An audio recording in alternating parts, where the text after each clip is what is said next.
Assalamualaikum warahmatullahi wabarakatuh. Selamat siang Bapak Ibu semuanya. Saya ucapkan selamat datang Bapak Ibu Guru SMK Negeri 1 Wirosari dan Bapak Ibu Guru dari SMP Negeri 3 Wirosari yang hari ini berkenan hadir. Saya ucapkan terima kasih untuk mengikuti kegiatan diseminasi dari kami berdua. Nanti akan kami sampaikan.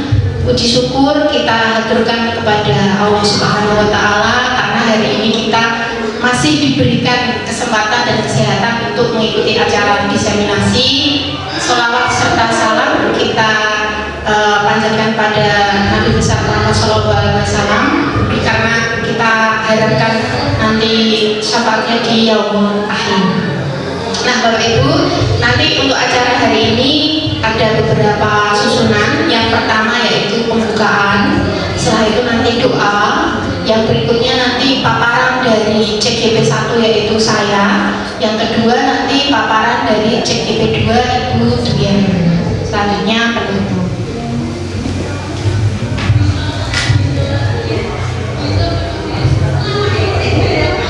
Sebelum kita masuk ke acara inti, agar acara kita berjalan dengan lancar dan berjalan dengan baik sampai di akhir kegiatan, mari kita tundukkan kepala sejenak, kita berdoa bersama, kita baca Al-Fatihah bersama-sama. Berdoa mulai.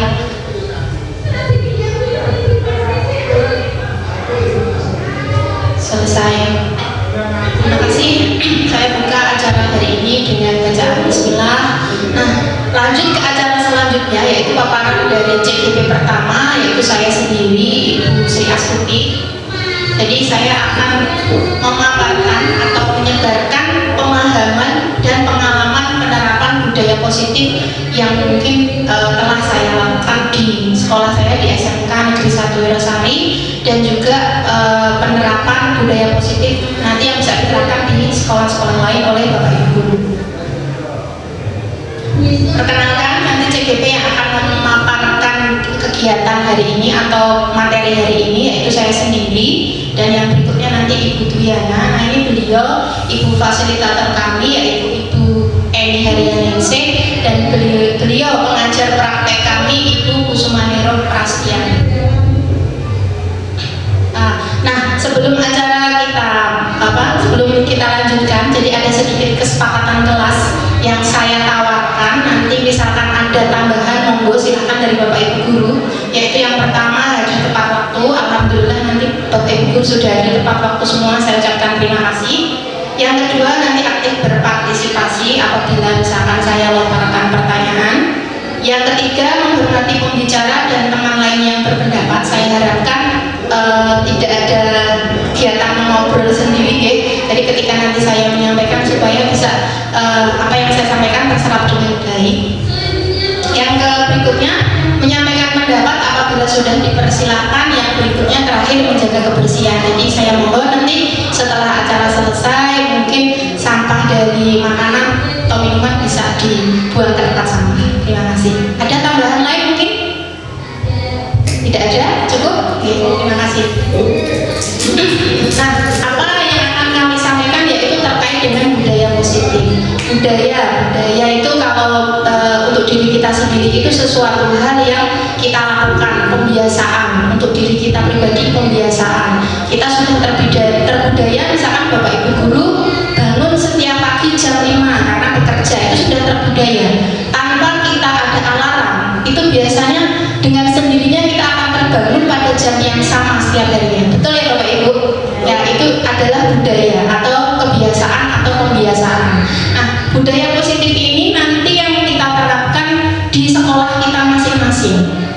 Jadi yang pertama yaitu perubahan paradigma belajar, disiplin positif, nilai-nilai kebajikan, kebutuhan dasar manusia, motivasi perilaku manusia, posisi kontrol guru, keyakinan kelas, dan segitiga restitusi. Ini nanti yang akan kami sampaikan atau kami paparkan atau kami bagikan kepada Bapak Ibu Guru semuanya. Perubahan paradigma belajar. Di dalam belajaran kami sebagai calon guru penggerak, pertama kali kami diperkenalkan tentang pemikiran atau filosofis dari Ki Hajar Dewantoro. Itu merupakan sesuatu hal yang mungkin baru buat kami ya sebagai seorang guru. Ternyata pendidikan itu adalah suatu kegiatan menuntun. Selama ini mungkin kita sebagai guru itu belum sepenuhnya menuntun atau mendampingi siswa dalam belajar. Karena mungkin kita dulu pernah bersekolah, ya. Pendidikan yang kita dapatkan dulu ketika bersekolah mungkin akan berbeda ketika kita menerapkan pada anak didik kita sekarang. Tapi kadang-kala karena itu sudah terbudaya dan itu menjadi budaya, jadi apa yang kita dapatkan dulu ya itulah yang kita terapkan pada murid. Jadi Bapak Ibu guru datang memberikan materi bla bla bla bla bla, murid hanya mendengarkan. Itu yang kita dapatkan dulu waktu saya masih kecil juga seperti itu.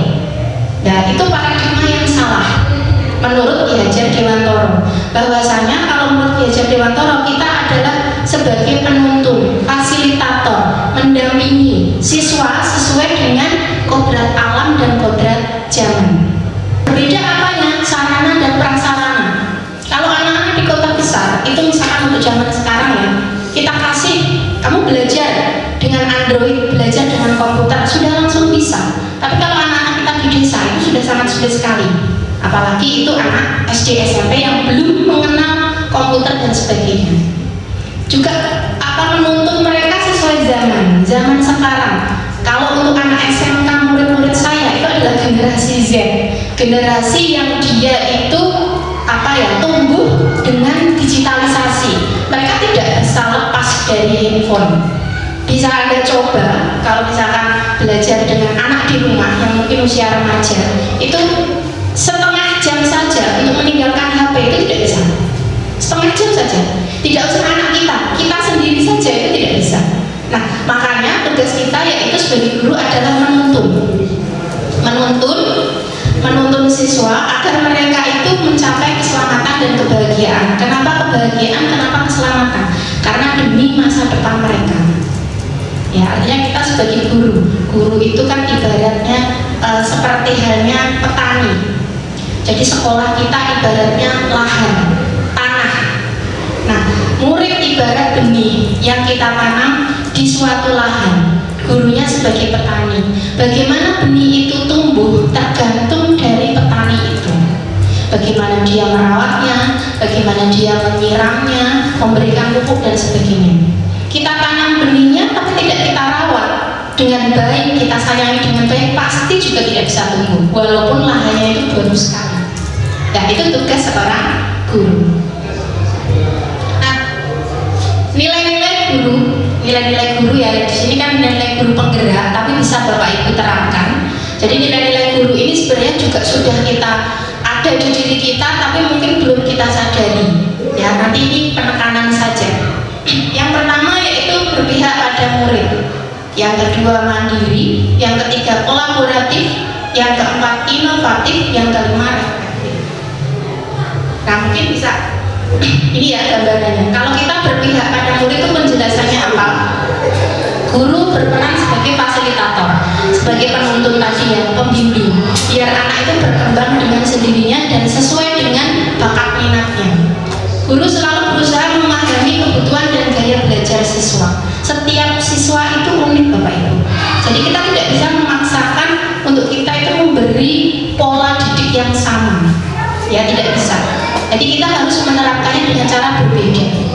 Bisa mungkin di awal pembelajaran bisa adanya namanya assessment diagnostik ya. Jadi kita biar bisa tahu siswa kita itu bisa kita kategorikan sendiri-sendiri dan pembelajarannya juga bisa kita terapkan sendiri-sendiri. Yang berikutnya, menciptakan suasana pembelajaran yang menyenangkan. Nah, ini salah satu gambaran yang pernah saya lakukan di kelas saya. Jadi anak-anak praktek plating atau penyajian makanan. Jadi anak-anak saya biarkan di sana bebas. Jadi saya kasih, kamu buat suatu menu, silakan nanti dipraktekkan di plating atau disajikan. Plating seperti halnya kalau makanan yang disajikan di restoran atau di hotel seperti itu. Jadi itu anak-anak senang sekali. Yang berikutnya, memberikan kesempatan siswa untuk berkembang. Ya, kita biarkan mereka berkembang sesuai minat dan bakatnya. Jangan dipaksakan. Dipaksakan sesuai keinginan kita. Ya, kita tuntun mereka, kita bimbing mereka dengan baik. Ini juga gambaran yang lain. Saya pernah anak-anak ya di sini menciptakan menciptakan suasana pembelajaran yang nyaman dan menyenangkan. Di situ ada anak-anak membuat karya seni dari bahan bekas. Mungkin Bapak Ibu guru juga sudah pernah melakukan, saya yakini itu. Terus ada karya seni juga dari tanah liat, ada kreativitas ini membuat bentoke, jadi membuat kue. Yang berikutnya juga ini ada tugas wawancara dengan usaha di sekitar. Mungkin Bapak Ibu guru juga sudah melakukan itu. Nah ini contoh-contoh kegiatan di mana kita berpihak pada murid. Ya, kita biarkan murid berkembang dengan baik. Nah, nilai-nilai yang berikutnya yaitu mandiri. Kita sebagai guru itu harus mandiri. Mandiri seperti apa? Mengikuti perkembangan terbaru dalam bidang pendidikan. Sekarang tidak ada lagi guru itu aktif ngomong di depan terus-menerus. Yang ada itu siswa yang harus lebih banyak aktif. Kita hanya menuntut siswa kita yang pasif gurunya. Membuat rencana pembelajaran disesuaikan dengan karakteristik siswa, bisa dengan membuat modul ajar yang kurikulum merdeka sesuai dengan karakter siswa kita. Memberikan umpan balik yang konstruktif pada siswa. Jadi kalau misalkan kita praktek dengan siswa atau pembelajaran, sebaiknya di akhir pembelajaran kita berikan umpan balik. Umpan baliknya yang membangun dengan kata-kata positif agar siswa itu timbul semangat lagi, semangat baru.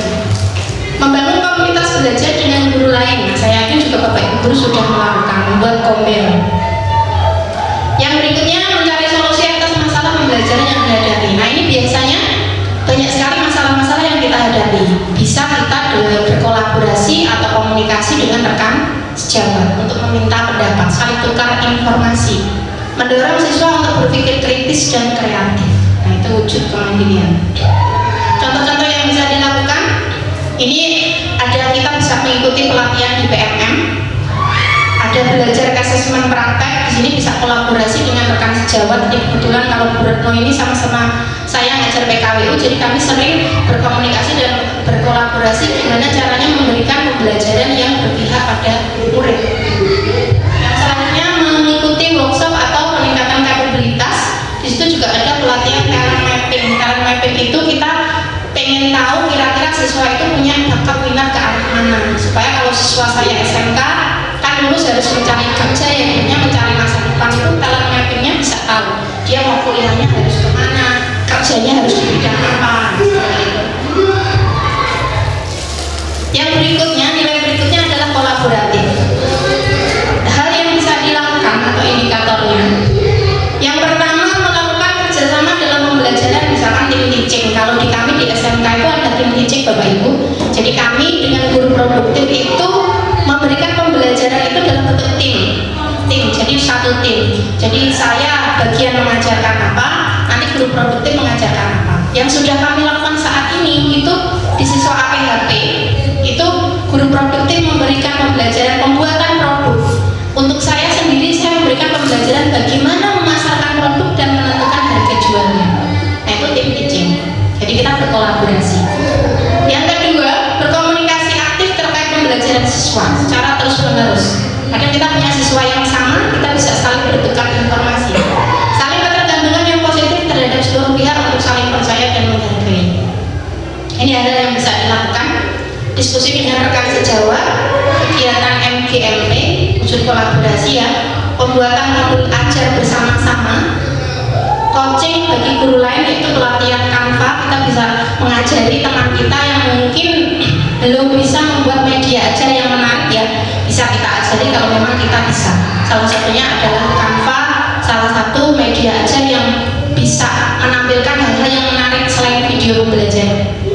Yang berikutnya yaitu kerjasama dengan Budi. Ya, kami kerjasama dengan Budi juga untuk kegiatan anak PKL dan magang. Nilai yang berikutnya yaitu inovatif. Seorang guru harus berinovasi terus-menerus ya. Yang pertama yaitu memunculkan ide atau gagasan segar.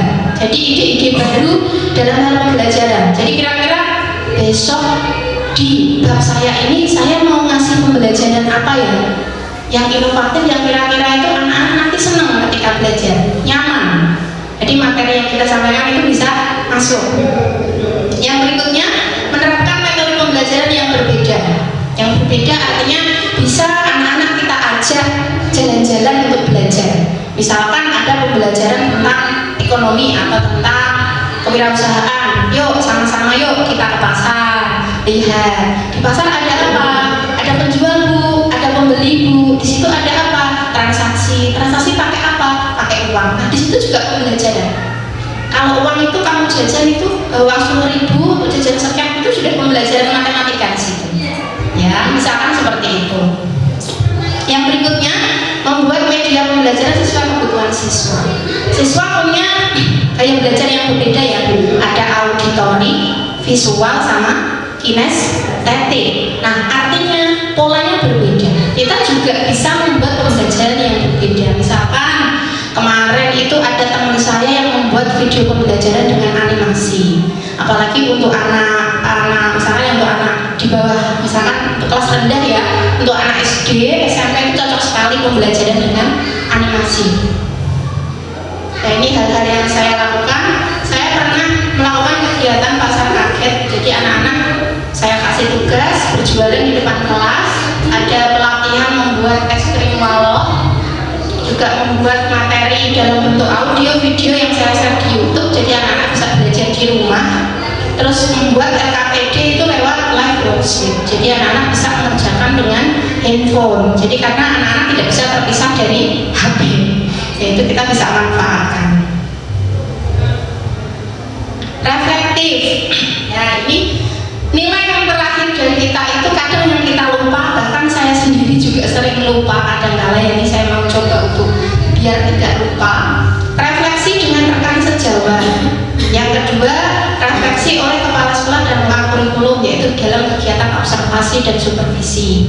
Yang berikutnya, refleksi sebagai bahan pertimbangan itu untuk siswa. Jadi di akhir pembelajaran hendaknya kita melakukan refleksi dengan siswa. Jadi umpan balik.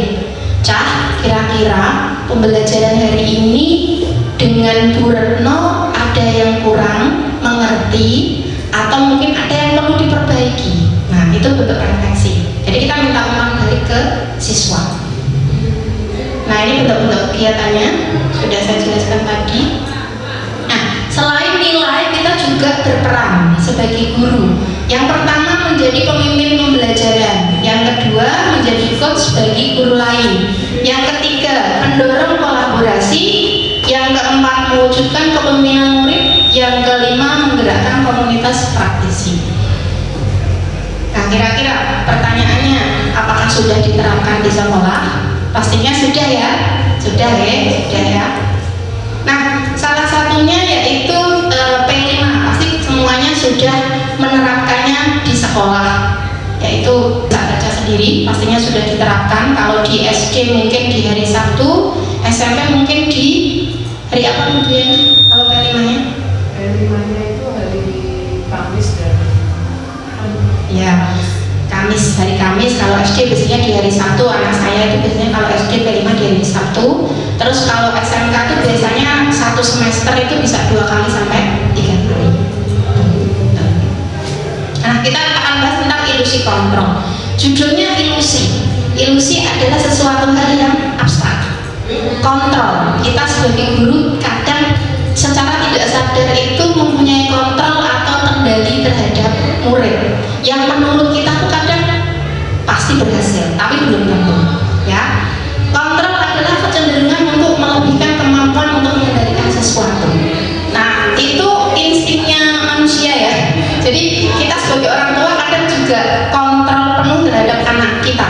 Kamu nggak boleh ini, kamu nggak boleh itu, kamu harus ini, kamu harus itu. Menurut kita anak-anak oke lah mengikuti, tapi besok pasti diulangi lagi. Ya berarti kontrol kita terhadap anak itu salah caranya. Miskonsepsi tentang teori kontrol, yaitu yang pertama, ilusi guru mengontrol murid. Kadang-kadang kita melihat, kamu nanti besok harus masuk tepat waktu ya, bangunnya jangan kesiangan ya. Kira-kira kalau seperti itu mungkin menurut kita, ilusi kita atau khayalan kita, anak itu akan oke. Tapi belum tentu, besok pasti akan dilakukan lagi. Ya, itu jadi seperti itu. Yang kedua, ilusi bahwa semua penguatan positif, efektif, dan bermanfaat. Nah ini saya setuju.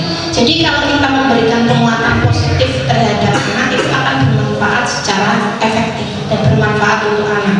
Misalkan contoh, anak sering terlambat masuk di kelas. Misalkan kita ini,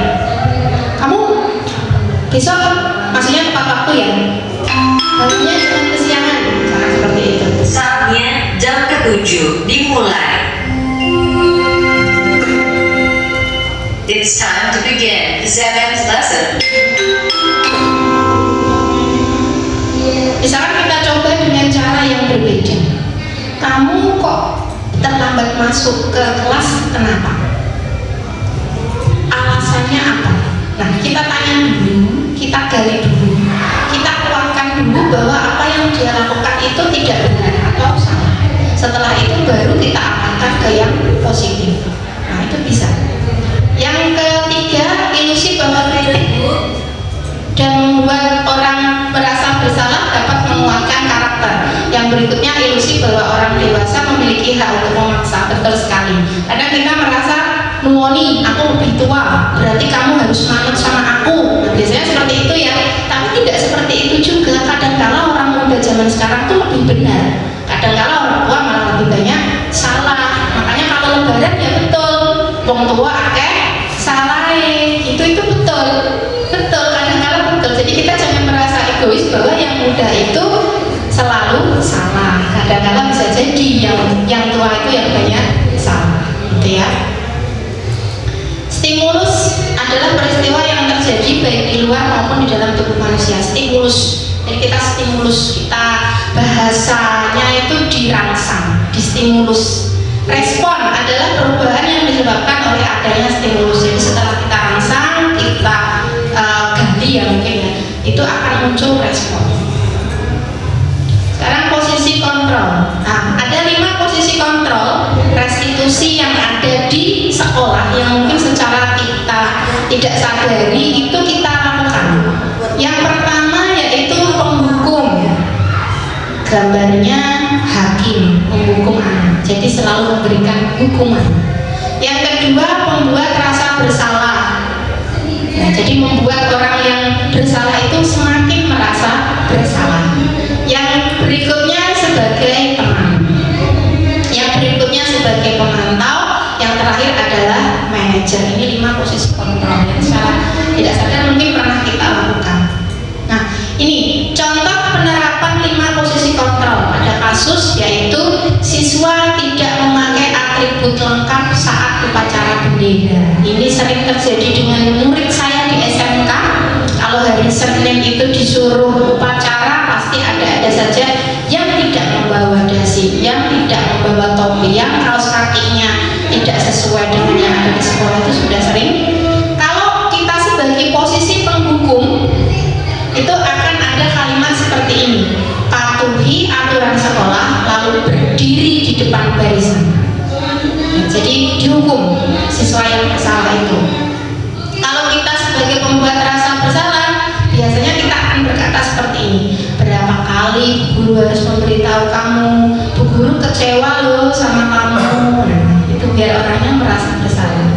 Yang berikutnya sebagai teman, ayolah yang tertib, buat bu guru bangga ya, kali ini nggak apa-apa deh, tapi besok-besok jangan dilakukan lagi ya, ini yang kamu lakukan kan salah. Yang berikutnya sebagai pemantau, kamu sudah melanggar loh, apa peraturan dan konsekuensinya.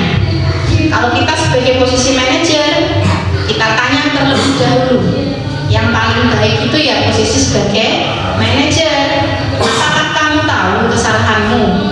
Kira-kira bagaimana kamu akan kesalahan ini?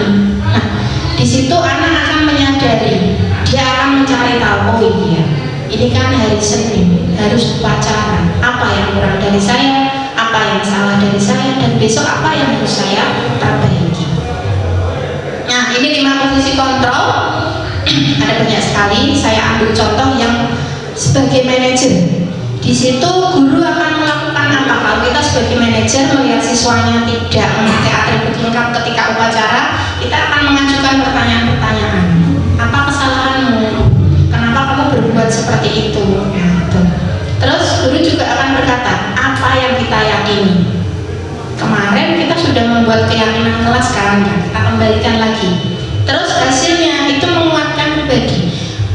Kamu sudah melanggar keyakinan kelas yang kita sepakati. Jadi apa yang akan kamu lakukan? Nah, itu. Jadi anak-anak biar menyadari dengan dunia berkualitas, murid meletakkan dirinya sebagai individu yang positif dalam dunia berkualitas. Ini hasilnya. Jadi kalau kita melakukan kontrol seorang manajer, nanti muridnya akan menjadi individu yang positif dalam dunia yang kita harapkan, yaitu dunia yang berkualitas.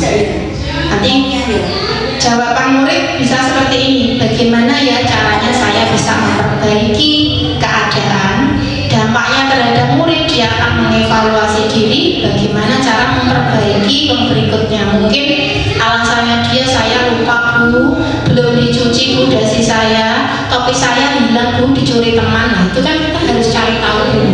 Bukan berarti melihat murid kita salah langsung kita hukum tanpa kita tahu alasannya. Nah, itu adalah sesuatu hal yang salah. Budaya positif. Budaya positif di sekolah memiliki nilai-nilai keyakinan dan kebiasaan sekolah yang berpihak pada murid. Budaya positif, seorang guru yang baik harus memiliki kemampuan dalam mewujudkan budaya positif di sekolah. Saya yakin juga Bapak Ibu guru sudah melakukan. Untuk menciptakan budaya positif, tadi sudah saya sampaikan ya, ada posisi kontrol dan keyakinan kelas di 3 institusi nanti akan disampaikan oleh rekan saya. Saya akan membahas tentang disiplin positif. Makna dari disiplin positif dari bahasa Latin disiplina, yang artinya adalah belajar. Dalam budaya kita, makna disiplin telah berubah menjadi sesuatu yang dilakukan seseorang pada orang lain untuk mendapatkan kepatuhan. Kecenderungan umum adalah menghubungkan kata disiplin dengan ketidaknyamanan, bukan dengan apa yang kita hargai atau pencapaian suatu tujuan yang mulia. Ya. Nah, teori motivasi perilaku manusia, ada motivasi eksternal, ada internal. Motivasi eksternal, kalau kita bicara motivasi itu kan dorongan ya. Dorongan itu bisa berasal dari dalam internal dan dorongan dari eksternal. Kalau eksternal itu tidak akan bertahan lama, tapi kalau internal itu akan bertahan lama. Bisa contohnya seperti ini: untuk menghindari ketidaknyamanan atau hukuman, apa yang akan terjadi apabila saya tidak melakukannya, itu adalah motivasi eksternal. Untuk mendapatkan imbalan dari orang lain, itu juga motivasi eksternal. Berarti kalau ada hukuman dan ada penghargaan, itu adalah motivasi eksternal. Tapi kalau untuk menghargai diri sendiri, itu adalah motivasi internal. Nilai-nilai kebajikan yang mungkin ini juga sudah kita terapkan di dalam P5. Profil pelajar Pancasila, ada beriman dan bertakwa pada Tuhan Yang Maha Esa, berakhlak mulia dan sebagainya sampai bernalar kritis. Menurut Ibu Primary Yes program, ada toleransi, rasa hormat, mandiri, menghargai, antusias, empati dan sebagainya. Keterampilan hidup, dapat dipercaya, lulus hati, pendengar yang aktif, tidak merendahkan orang lain.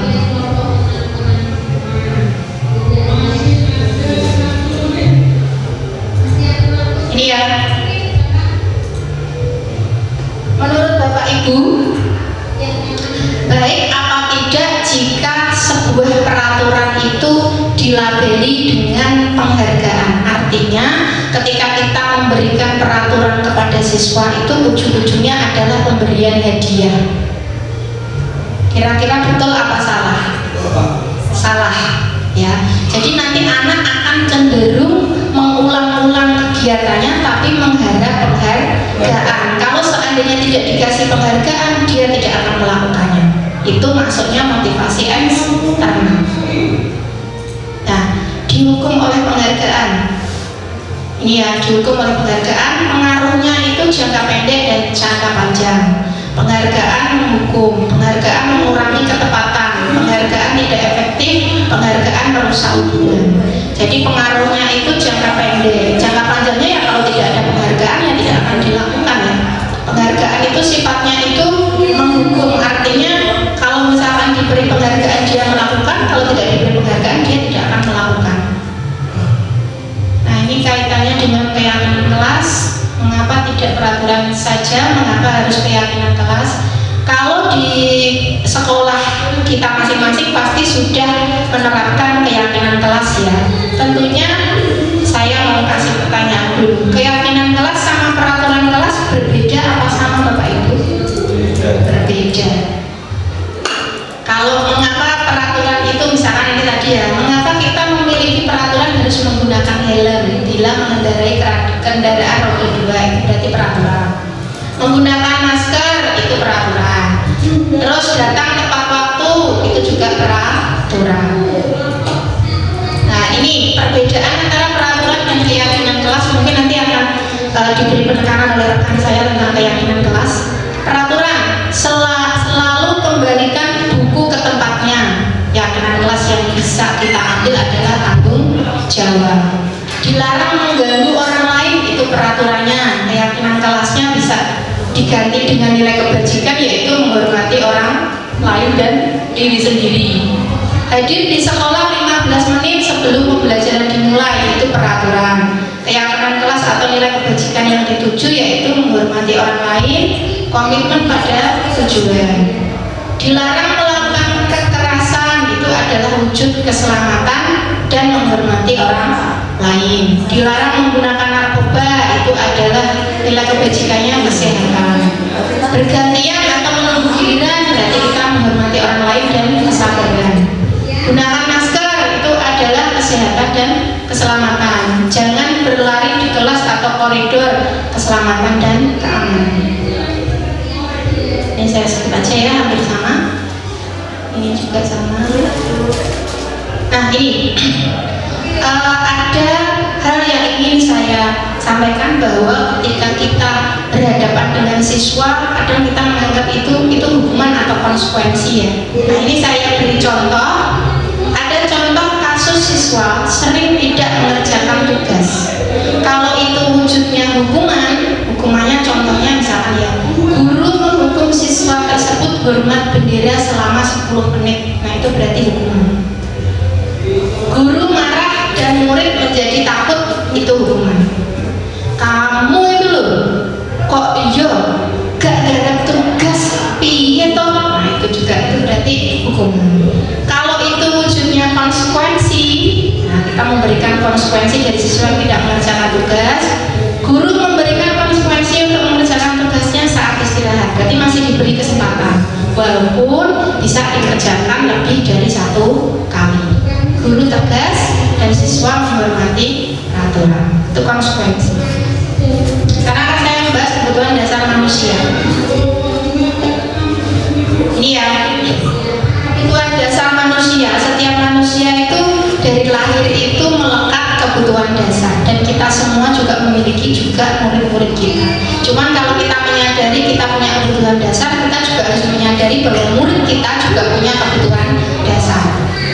Nah, ini ada ilustrasi Ibu Ambar, guru wali kelas 2A di SD Insan Kamil, sedang bingung menghadapi ulah muridnya yang bernama Doni.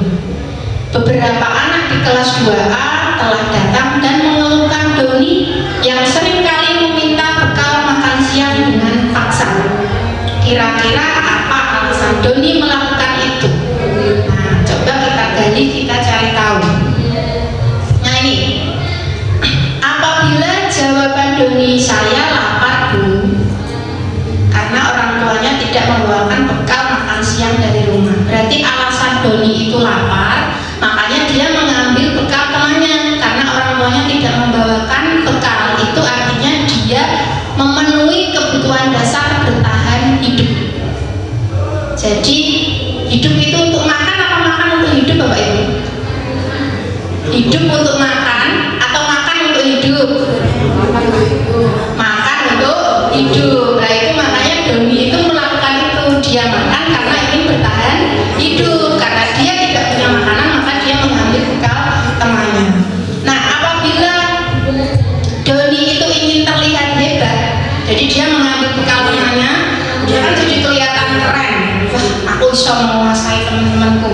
Berarti itu Doni ingin memenuhi kebutuhan dasar penguasaan. Dia ingin terlihat seperti, wah, temanku kan takut kalau makanannya saya ambil, paling juga gak berani kalau mengambil lagi. Nah, itu penguasaan.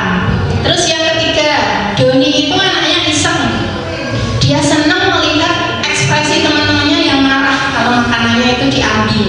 Nah, itu kebutuhan kesenangan. Jadi dia usil anaknya, memang iseng. Yang berikutnya, apabila Doni senang temannya memperhatikan dia, terus temannya melaporkan tindakannya pada guru, akhirnya gurunya memanggil, terus memperhatikan si Doni, itu berarti Doni itu butuh cinta dan kasih sayang. Mungkin dia, teman-temannya nggak memperhatikan dia kalau dia nggak berbuat seperti itu, dicuekin misalkan. Makanannya saya ambil, kamu Doni, kamu kok gitu, ya itu kan memperhatikan dia. Nah, dia senang. Nah, itu wujud kasih sayang dan rasa ingin diterima. Yang terakhir, Doni merasa bosan dengan bekalnya yang dibawakan oleh ibunya dari rumah. Ya, oleh karena itu dia ingin mencoba makanan teman-temannya yang beraneka ragam. Jadi ketika makan bekal bersama, dia ambil makanan satu-satu teman-temannya. Dia kan merasa bebas melakukan itu. Jadi kebutuhan yang ingin dia penuhi itu kebebasan. Nah, kebutuhan dasar manusia yang tadi saya bahas ada 5 ya, seperti yang contohnya tadi ilustrasinya, ada kasih sayang, ada penguasaan, ada kebebasan, kesenangan, dan bertahan hidup. Nah, ini 5 kebutuhan dasar. Ini bisa Bapak Ibu lakukan. Saya ambilkan contoh, bisa diterapkan di rumah, bisa diterapkan di sekolah. Contoh misalkan kebutuhan dasar bertahan hidup di lingkungan rumah, kita yang ibu-ibu ya, itu bisa memberikan makanan yang bergizi, memastikan anak itu tidur cukup, jangan diajak tidur di atas jam 10 malam, apalagi diajak main gadget, game bareng-bareng ya, mabar, kan tidak boleh. Menjaga kebersihan diri, mengajarkan untuk mandi yang bersih, berpakaian yang rapi, dan sebagainya.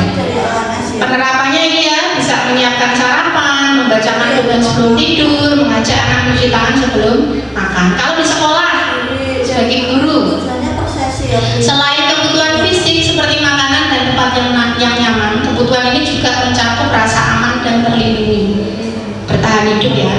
Penerapan di sekolah, guru dapat menciptakan suasana kelas yang aman dan nyaman, memberikan rasa aman secara emosional dan memastikan kebutuhan dasar siswa terpenuhi. Yang kedua, cinta dan kasih sayang. Contoh di lingkungan rumah, memberikan pelukan, pujian, kata-kata menyemangati, menghabiskan waktu yang berkualitas. Kita sadari bahwa kita sebagai seorang guru itu menghabiskan setengah hari kita, atau mungkin 8 jam lebih kehidupan kita berada di sekolah, mengurusi anaknya orang lain. Ya, benar tidak? Betul ya? Jadi kita kadang lupa bahwa kita di rumah itu juga punya anak yang perlu kita perhatikan. Nah, bisa dengan cara seperti ini, walaupun sifatnya sederhana, tapi itu luar biasa efeknya. Misalkan memeluk anak sebelum tidur. Saya punya anak kecil di rumah itu 2 orang. Yang satu kelas 3 SD, yang satu kelas TKA. Itu tidur masih sama saya semua. Kalau bahasa anak saya masih, kalau tidak dikeloniin bunda gak bisa tidur. Nah, itu sebenarnya wujud kita untuk memenuhi kebutuhan dasar mereka itu ya, cinta kasih sayang itu. Walaupun cuma dengan dikeloni atau dipeluk sebelum tidur, itu sudah ibaratnya mengisi baterainya. Baterainya nanti penuh lagi, dia besok bisa beraktivitas lagi. Atau lakukan pujian-pujian, berikan hadiah. Ya, itu juga wujud cinta dan kasih sayang. Misalkan kamu luar biasa, hari ini kegiatannya apa di sekolah, gitu. Sedikit tapi bermakna. Yang berikutnya contoh di sekolah, siswa perlu merasa diterima dan dihargai oleh teman-teman dan guru. Penerapannya, guru dapat memfasilitasi kegiatan kelompok. Kenapa kegiatan kelompok? Artinya mereka biar saling berbagi, biar belajar saling menerima satu dan yang lain. Kalau bisa kelompoknya jangan memilih sendiri, diacak. Artinya mereka kan kalau orang SMK tuh suka, Bu aku karo bestiku Bu, itu tidak bisa. Nanti dia akan selalu dengan itu saja, tidak mengenal teman yang lain, tidak bisa berbagi kasih sayang dengan orang lain. Jadi kelompoknya diacak supaya bisa saling menerima keberagaman. Itu ya. Yang berikutnya penguasaan. Contoh di lingkungan rumah, memberikan tugas sesuai usia, memberikan kesempatan untuk mencoba hal baru. Penerapannya misalkan meminta anak merapikan mainan sendiri. Kalau hari Minggu anak saya yang 8 tahun sama 5 tahun itu pasti saya kasih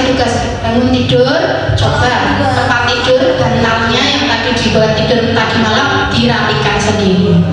Jadi belajar untuk supaya dia rapi. Mengajarkan anak keterampilan baru seperti menggambar atau menyanyi, menguji usaha anak saat mencoba sesuatu yang baru.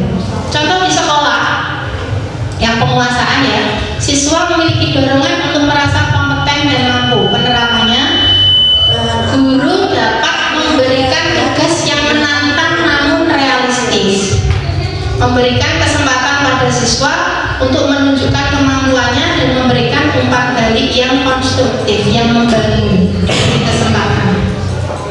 Kebebasan, contoh di lingkungan rumah, memberikan pilihan, memberikan ruang untuk bereksplorasi dan menghormati pendapat anak. Penerapannya, memberikan pilihan pakaian yang akan dipakai. Yang punya anak-anak perempuan usia 5 tahun pasti sudah mulai memilih ya, saya tidak mau baju ini, saya maunya pink kombinasi biru, saya maunya pink kombinasi coklat. Nah, itu kita berikan pilihan, walaupun mungkin hasilnya tidak sesuai dengan keinginan kita ya, agak aneh gitu, tapi karena kita memberi kebebasan mereka biar bebas memilih. Mendengarkan pendapat anak saat mengambil keputusan keluarga.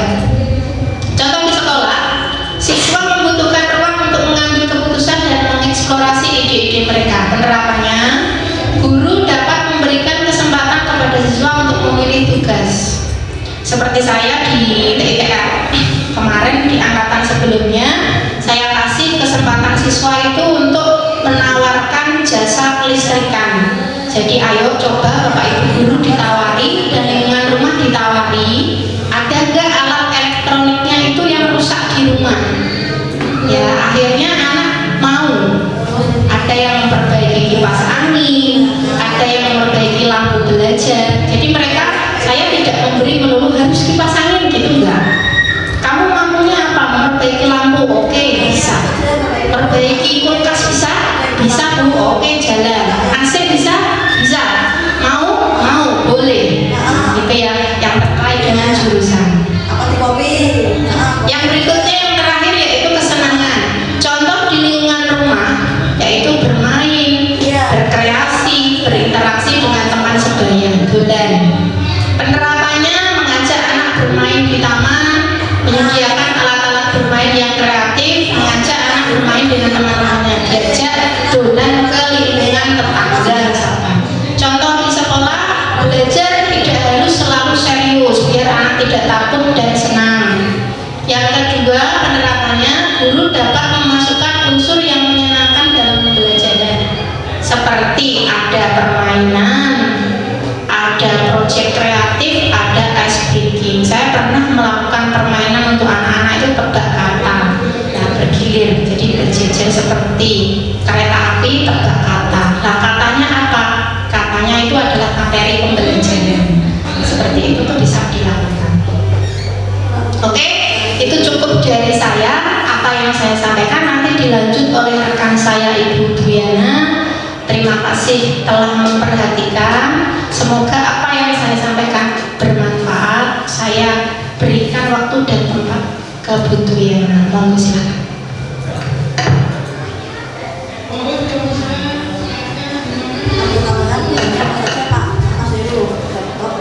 Baik, terima kasih Bapak Ibu atas waktunya.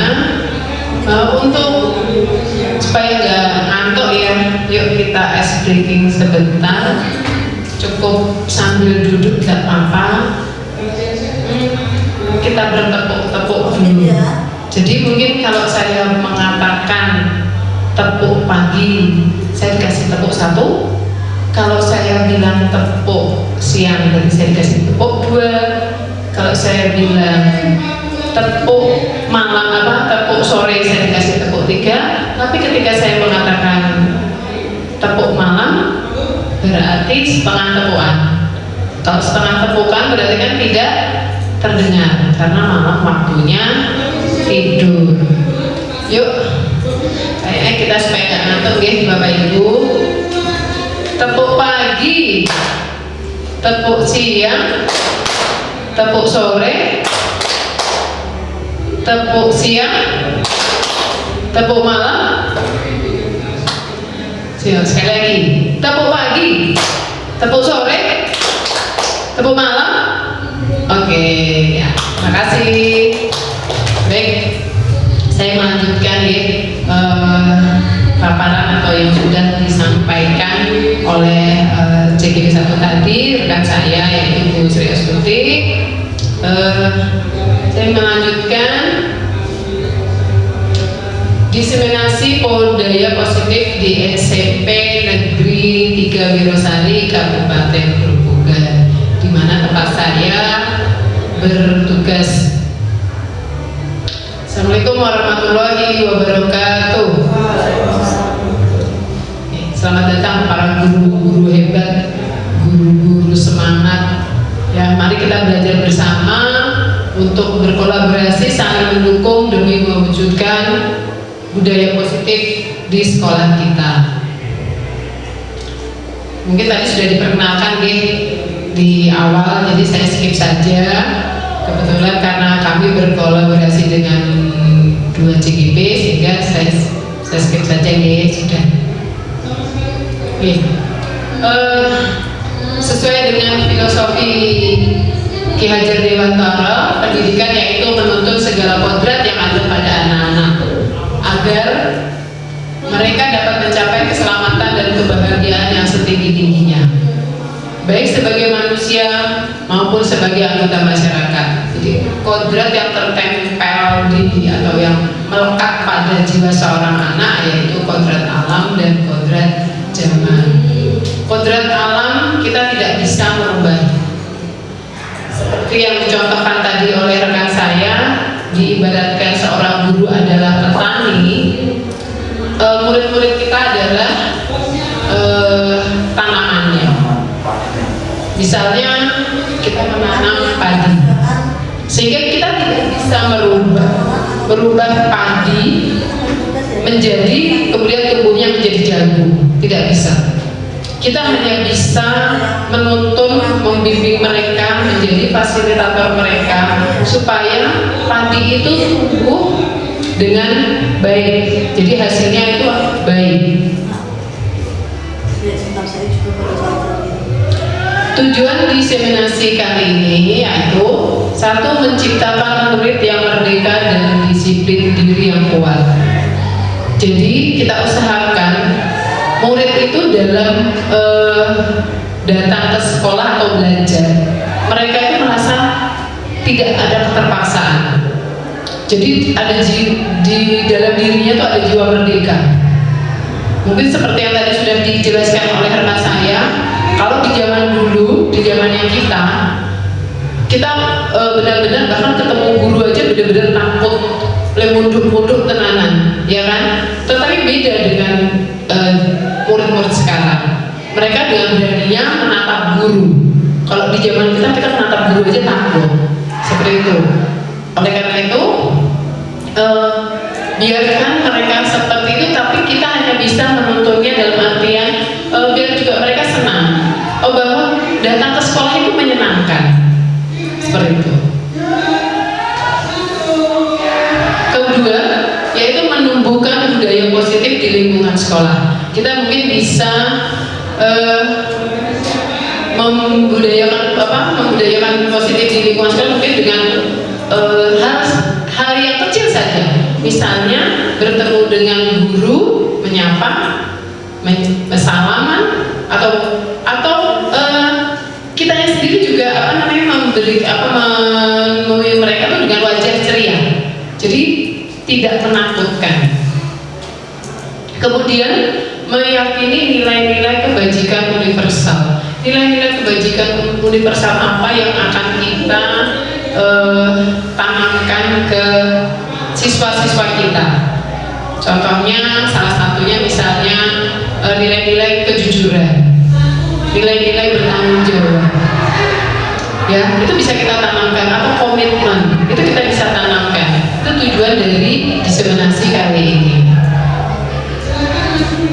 Latar belakang dari diseminasi kali ini yaitu murid tidak suka peraturan, karena selama ini jika mereka melakukan pelanggaran, maka mereka akan mendapatkan hukuman dan cenderung akan mempermalukan dirinya. Ya, Jadi biasanya itu murid akan takut, terutama kalau melihat saya, karena saya kebetulan guru BK, jadi mereka itu benar-benar yang dia di dalam pikiran mereka bahwa ketika saya harus menghadap Bu Ana itu karena saya melakukan kesalahan. Itu yang sedang saya tanamkan, bahwa saya bukan eksekutor sekolah, saya bukan polisi sekolah. Sehingga saya juga berusaha untuk membuat ruangan saya itu nyaman. Saya sedang menata ulang ruangan saya supaya mereka itu senang datang ke BK, bukan karena dikirim oleh guru-guru lain, seperti itu. Ini yang tadi saya katakan, tolak ukur keberhasilan. Siswa mampu menerapkan dan menjalankan keyakinan kelas yang telah dibuat. Yang kedua, terbentuknya keyakinan kelas melalui kegiatan kesepakatan kelas yang dilakukan wali kelas dan siswa. Jika mereka sudah bisa menerapkan dan menjalankan keyakinan kelas, itu sudah merupakan keberhasilan untuk kita para guru. Karena keyakinan-keyakinan yang dibuat sendiri oleh mereka itu nilainya positif semua. Tadi juga sudah sedikit disinggung oleh rekan saya, pembelajaran dengan paradigma baru. Pembelajaran dengan paradigma baru dirancang berdasarkan prinsip pembelajaran yang terdiferensiasi, sehingga setiap siswa belajar sesuai dengan kebutuhannya. Mulai dari tahap perkembangannya untuk mewujudkan peserta didik berprofil pelajar Pancasila. Jadi di dalamnya sudah profil pelajar Pancasila, di dalamnya sudah terdapat 6 dimensi. Dimensi apa saja Bapak Ibu? 1, beriman dan bertakwa kepada Tuhan Yang Maha Esa. Kedua, gotong royong. Kemudian berkebinekaan global, bernalar kritis, mandiri, dan kreatif. Oke, kebetulan lanjutannya itu pembelajaran berdiferensiasi, adalah pelajaran di mana guru menggunakan metode pembelajaran untuk memenuhi kebutuhan individual setiap murid sesuai dengan kebutuhan mereka. Pada kurikulum Merdeka, pembelajaran klasikal yang kita lakukan harus melihat perbedaan dan keunikan dari masing-masing siswa. Jadi bukan berarti kita jika mau mengajar, misalnya kita ada murid 20 dan 20-nya memiliki, bukan seperti diferensiasi, maksudnya bukan berarti setiap anak kita memberikan perbedaan, bukan. Tetapi contohnya seperti ini. Ada siswa yang sudah lancar membaca, ada juga siswa yang belum lancar membaca. Otomatis kita tidak bisa memberikan, contohnya misalnya kita memberikan soal cerita, kita tidak bisa menyamakan, kita memberikan soal yang sama, karena kalau yang sudah lancar membaca dia akan mencerna, oh maksud dari soal ini adalah begini. Tapi untuk yang belum lancar, maka mereka akan tertatih-tatih untuk memahami. Oleh karena itu, inilah tujuannya paradigma baru, yaitu pembelajaran berdiferensiasi. Konsep utama budaya positif tadi sudah diterangkan oleh rekan saya skip saja ya. Oke, saya minta tolong, nanti saya minta tolong dijawab. Kira-kira kalau saya bertanya, hukuman dapat mendisiplinkan anak, kira-kira bagaimana Bu Retno? Bisa saya sedikit, kira-kira nggak apa-apa, santai saja. Kira-kira Bu setuju atau tidak kalau saya ada pernyataan hukuman dapat mendisiplinkan anak? Menurut saya tidak setuju dengan statement bahwa hukuman itu dapat mendisiplinkan anak. Bisa saya tahu kenapa? Karena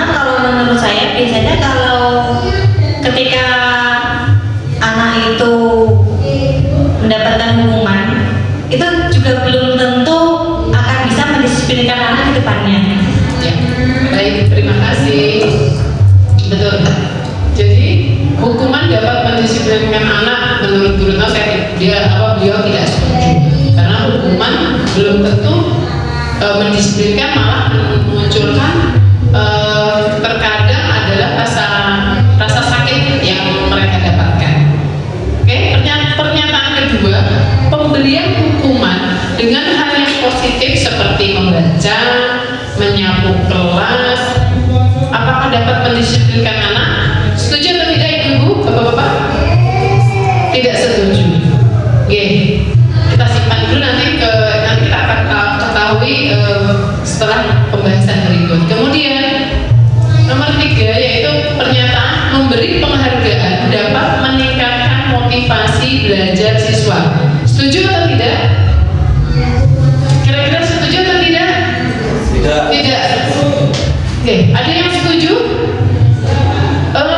Memberikan penghargaan dapat meningkatkan motivasi belajar. Berarti kalau kita memberikan penghargaan, otomatis motivasinya anak itu bukan karena dia mau pintar, jadi bukan karena keyakinannya dia sendiri, tapi karena apa? Karena ingin mendapatkan penghargaan. Apakah budaya positif? Tadi sedikit sudah disinggung oleh rekan saya. Budaya positif di sekolah ialah nilai-nilai keyakinan dan kebiasaan di sekolah yang berpihak pada murid, agar murid dapat berkembang menjadi pribadi yang kritis, penuh hormat dan tanggung jawab. Untuk menciptakan budaya positif di sekolah dapat dilakukan dengan menerapkan konsep-konsep inti seperti disiplin positif, motivasi perilaku manusia, posisi kontrol restitusi, keyakinan sekolah atau keyakinan kelas, dan segitiga restitusi. Tadi mungkin kalau untuk budaya positif tadi sudah diterangkan oleh Bu Tuti ya.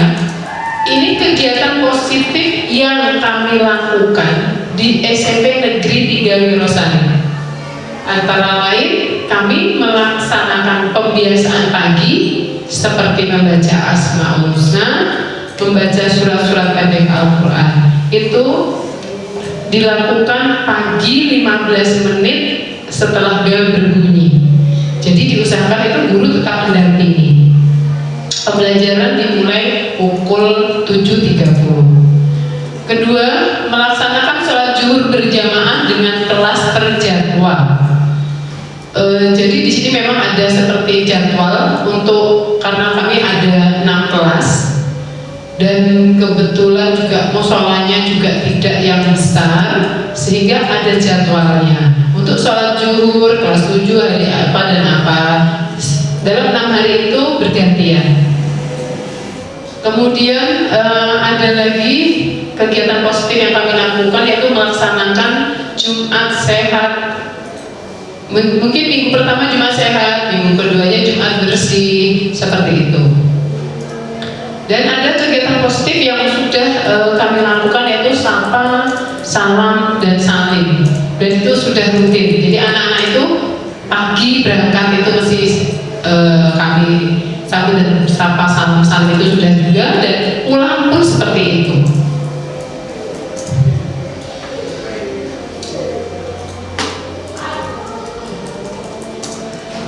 Kalau tadi kegiatan positif yang dilakukan oleh murid, juga kegiatan positif yang sudah kami lakukan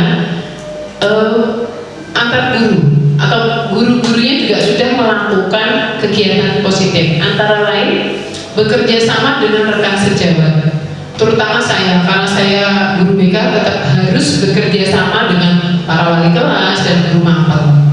Kemudian berinteraksi secara akrab dengan peserta didik. Apalagi yang tadi saya katakan, mereka di mindsetnya mereka saatnya istirahat kedua. It's time to have second break. ya, di mindsetnya mereka, guru BK adalah eksekutor, guru BK adalah polisi sekolah, sehingga saya lebih berusaha untuk sering berinteraksi secara akrab dengan siswa-siswa saya, meyakinkan bahwa saya itu bukan seperti yang ada di mindset mereka. Dan itu yang paradigma itu juga yang sudah mulai saya tanamkan, karena kadang masih ada guru yang kamu nanti kalau nggak kerjakan PR saya kirim ke ruang BK, itu masih ada. Sehingga hal tersebut yang sedang saya rubah. Jadi nanti ke BK pun nggak dia apa-apakan, bahkan saya ajak cerita-cerita seperti itu. Kemudian berikutnya itu kegiatan positif berikutnya menerapkan sikap disiplin dan tanggung jawab. Jadi mau tidak mau harusnya kita dulu yang disiplin kalau kita mau mendisiplinkan siswa kita. Yang terakhir menjadi teladan bagi peserta didik. Upaya dalam membangun budaya positif di sekolah yang berpihak pada murid diawali dengan membentuk lingkungan kelas yang mendukung terciptanya budaya positif, yaitu salah satunya yaitu dengan menyusun keyakinan kelas. Keyakinan kelas yang efektif dapat membantu dalam pembentukan budaya disiplin positif di kelas. Ini salah satu contoh keyakinan yang dibuat. Kemudian di sini yaitu mengapa keyakinan bukan peraturan kelas. Kalau peraturan, saya yakin apa? Berarti kalau kayak peraturan itu adalah biasanya kalau peraturan itu tahunya mesti kalau tidak kita taati akan ada hukuman atau konsekuensinya. Tapi beda kalau keyakinan. Kalau keyakinan maka kita dari kitanya, dalam diri anak itu sendiri. Tadi pertanyaan pemantik nih ya, mengapa kita ada peraturan tentang harus menggunakan masker dan cuci tangan? Itu kan peraturan. Tapi kalau sudah menjadi keyakinan, tanpa ada peraturan pun kita akan secara sadar kita akan menggunakan masker dan akan selalu sering cuci tangan. Terus mengapa ada peraturan tentang penggunaan helm untuk orang berkendara motor? Ya, kalau peraturan orang menggunakan helm karena takut ditilang, tapi ketika dia sudah meyakini penggunaan helm itu penting, maka akan berbeda. Oh, pakai helm itu bukan karena takut ditilang, tapi karena keselamatan. Betul. Keyakinan kelas merupakan nilai-nilai universal yang diyakini bersama, berasal dari dalam diri dan tanpa paksaan, sehingga akan menjadi bagian dari budaya positif. Jadi yang tadi suatu keyakinan akan lebih memotivasi seseorang itu dari dalam atau secara intrinsik. Seseorang akan lebih tergerak dan bersemangat untuk menjalankan keyakinannya daripada hanya mengikuti atau hanya sekedar mengikuti peraturan.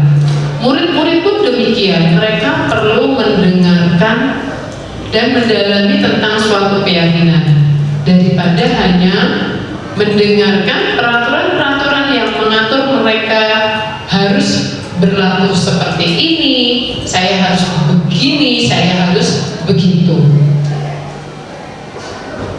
Oke. Langkah-langkah dalam membuat keyakinan kelas. Pertama, murid menuliskan keyakinan yang mereka inginkan. Jadi biarkan murid yang ingin keyakinan mereka keyakinan apa yang akan mereka yakini. Kemudian guru dan murid berdiskusi tentang peraturan. Jadi tentang yang apa yang mereka tuliskan yang tadi didiskusikan dulu. Kemudian yang ketiga, guru dan murid memilah keyakinan kelas yang penting. Seperti yang saya lakukan, yaitu saya tuliskan dulu. Jadi kebetulan di murid saya itu ada 22 anak. Ya saya suruh 22 keyakinan yang akan mereka jadikan atau yang mereka yakini di kelas. Saya tulis 20-nya di whiteboard. Kemudian kita pilah dari 20 itu, kita pilah-pilah juga secara diskusi dengan anak. Nomor 4, mengubah keyakinan kelas menjadi kalimat positif. Karena biasanya kalau anak itu, ayo coba kamu, contohnya ya, coba kamu keyakinan apa yang akan kamu inginkan. Dilarang buang sampah, mesti seperti itu. Terus saya memberikan pengertian bahwa kata-kata dilarang itu sifatnya negatif, sehingga saya memberikan pengertian ke mereka, yuk kita ubah menjadi kalimat positif. Misalnya, berarti gimana Bu? Biasanya seperti itu. Dilarang buang sampah sembarangan, yuk kita ubah yuk kira-kira yang positif, sama-sama sampahnya harus dibuang. Bagaimana kalimatnya? Ya, akhirnya mereka bisa buang sampah pada tempatnya, sehingga tidak ada kalimat atau kata negatif di situ. Yang nomor 5, mengecek dan menyepakati keyakinan kelas. Jadi setelah dipilah-pilah, kemudian diubah menjadi kalimat positif, kemudian kita sepakati. Terakhir, disesuaikan dengan kondisi kelas dan sekolah agar mudah diterapkan. Kebetulan kalau yang saya lakukan yaitu saya buatnya di banner, kayak bukan banner tetapi kertas asturo yang seperti banner kecil yang ditempelkan di dalam kelas, sehingga mereka otomatis akan sering membaca karena ditempelkan di sebelah papan tulis. Seperti itu yang saya lakukan.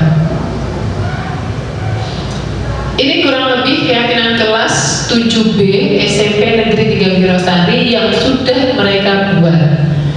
Salah satunya bersikap sopan dan menghormati guru, bertanggung jawab mengerjakan tugas piket, bersikap jujur, menjaga kebersihan dan keindahan kelas, bersikap tenang saat pelajaran berlangsung, saling tolong-menolong, dan hidup rukun dengan teman. Yang awalnya misalnya dia bilang tidak boleh mencuri, seperti itu, atau mereka bilangnya bersikap tenang, nggak boleh berisik Bu, seperti itu. Akhirnya terciptalah kalimat-kalimat positif yang dijadikan keyakinan kelas mereka. Ini pada saat membuat keyakinan kelas. Jadi memang saya buat duduknya berkelompok biar mereka senang, karena setahu saya anak itu paling senang jika mereka diberikan kebebasan berkreasi. Ya.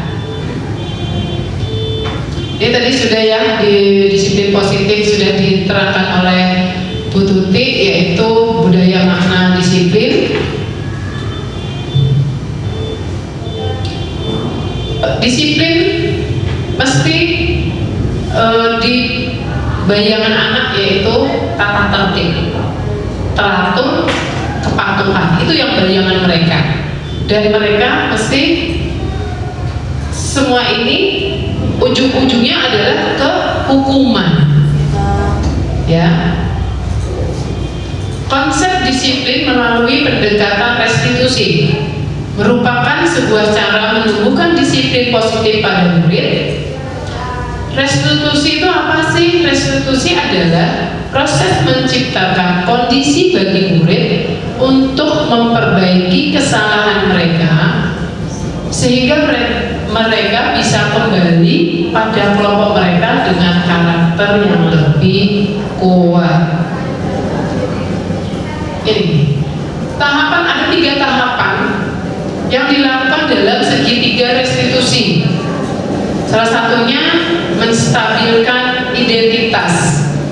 Jadi tujuan dari langkah ini adalah mengubah persepsi anak dari seorang yang gagal menjadi individu yang mampu sukses dan belajar dari kesalahannya. Ya, itu yang pertama, langkah pertama yaitu harus menstabilkan identitas terlebih dahulu. Yang kedua, memvalidasi tindakan yang salah. Ini tidak berarti mendukung atau membenarkan pelanggaran aturan, tetapi lebih kepada memahami alasan atau kebutuhan yang mendasarinya. Tadi sudah diterangkan sama Ibu Tuti. Kemudian yang langkah yang ketiga yaitu menanyakan keyakinan. Setelah identitas stabil dan tindakan yang salah sudah divalidasi, anak dapat dibimbing untuk menghubungkan perilaku mereka dengan nilai-nilai positif yang diinginkannya. Dalam hal ini, guru atau orang tua sangat penting untuk menciptakan kondisi yang membuat murid atau anak bersedia menyelesaikan masalahnya dan berbuat lebih baik lagi dengan berkata, semua orang pasti pernah berbuat salah, dan bukan mengatakan kamu harusnya melakukan ini, kalau tidak maka akan ya. Jadi kita sebagai orang tua harusnya bisa menjadi kalau tadi sudah diterang yaitu posisi manajer seperti itu. Ciri-ciri restitusi. Pertama, bukan menebus kesalahan, namun belajar dari kesalahan. Yang kedua, memperbaiki hubungan. Selanjutnya, tawaran bukan paksaan. Salah satu dari ciri-ciri restitusi. Yang keempat yaitu menuntun untuk melihat ke dalam diri. Selanjutnya, mencari kebutuhan dasar yang mendasari tindakan tersebut. Tadi sudah diterangkan seperti contoh kasus Dani tadi ya. Jadi yang mendasari tindakan tersebut itu apa? Seperti itu. Kemudian fokus pada karakter bukan tindakan. Yang terakhir, menguatkan dan fokus pada solusi. Ini tadi contoh kasus siswa yang tadi sudah mungkin sudah disinggung ya. Contoh kasusnya siswa yang tidak mengerjakan. Kita menggunakan yang mana? Kita menggunakan menghukumkah, atau konsekuensikah, atau restitusikah? Jadi ini contohnya. Kalau kita menghukum, ya sudah, karena siswa tidak mengerjakan, ya sudah, kamu dihukum apa misalnya? Kamu berdiri di pojokan atau suruh keluar, seperti itu. Jadi otomatis ketika kita memberikan hukuman, pasti murid takut sama kita. Atau kita menggunakan konsekuensi. Mungkin sebelumnya juga sudah tahu bahwa murid jika tidak mengerjakan tugas, konsekuensinya apa? Mungkin itu tadi, misalnya ya sudah, kamu belum mengerjakan, kamu kerjakan sana. Kamu jam istirahatnya tidak istirahat tapi mengerjakan, misalnya seperti itu. Kemudian guru terlihat tegas di depan siswa, tapi siswa juga akan menghormatinya karena setiap perkataan guru tetap akan diikuti. Kemudian kalau kita menggunakan cara restitusi, kita akan menanyakan keyakinan kelas dulu kepada siswa tersebut dan membantu siswa menyelesaikan masalahnya. Misalnya, kenapa sampai tidak mengerjakan tugas? Atau kenapa kamu PR-mu tidak kamu buat? Nanti siswa akan menjawab alasannya apa. Kemudian guru terbuka dan siswa menghormati dirinya dan orang lain. Akan memilih yang manakah kita jika kita menghadapi murid-murid kasus seperti murid-murid kita ini. Langkah apa yang sebaiknya kita lakukan, atau poin mana yang sebaiknya kita lakukan? Sebaiknya yang mana ibu-ibu, bapak-bapak? Sebaiknya yang mana ini? Restitusi, betul. Oke, sudahkah diterapkan? Sudahkah? Ada yang sudah, ada yang setengah-setengah sudah, ya? Baik, demikian dari penjelasan dari saya. Semoga hal tersebut bermanfaat untuk kita semua. Saya akhiri dari saya. Assalamualaikum warahmatullahi wabarakatuh. Waalaikumsalam warahmatullahi wabarakatuh.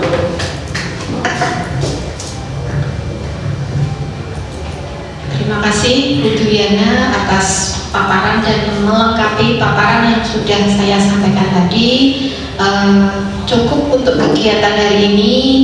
Terima kasih, saya selaku pembawa acara, juga sebagai pemapar dan juga Bu Diana sebagai pemapar materi hari ini. Kami ucapkan terima kasih atas peran serta dan partisipasi Bapak Ibu dari SMK Negeri 1 Wirosari dan dari SMP Negeri 3 Wirosari. Kami ucapkan terima kasih dan kami ucapkan selamat jalan untuk Bapak Ibu guru SMP Negeri 3 Wirosari. Acara sudah selesai, nanti silakan boleh meninggalkan SMK Negeri 1 Wirosari. Terima kasih atas semuanya. Kita tutup acara hari ini dengan bacaan Alhamdulillah. Alhamdulillahirabbil alamin. Wassalamualaikum warahmatullahi wabarakatuh. Waalaikumsalam.